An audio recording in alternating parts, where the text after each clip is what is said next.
तिकडे जळगावमधील पारोळा आणि अमरनेर तालुक्यामध्ये देखील वादळी वाऱ्यासह मोठा पाऊस झालेला आहे। अवकाळी पावसाने हजेरी लावलेली आहे, त्यामुळे पिकांचं नुकसान झालेलं आहे।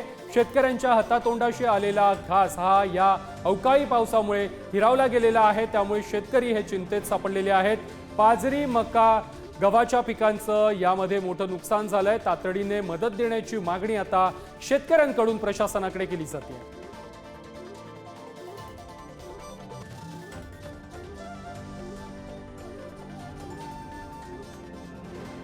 जळगावमध्ये देखील अवकाळी पावसाने हजेरी लावलेली आहे। जळगावच्या पारोळा आणि अमरनेर तालुक्यामध्ये वादळी वाऱ्यासह पावसाने हजेरी लावलेली आहे, त्यामुळे शेतपिकांचं मोठं नुकसान झालेलं आहे। शेतकऱ्यांच्या हातातोंडाशी आलेला घास हा हिरावला गेलेला आहे, त्यामुळे शेतकरी हा संकटात सापडलेला आहे, चिंतेत पाहायला मिळतोय।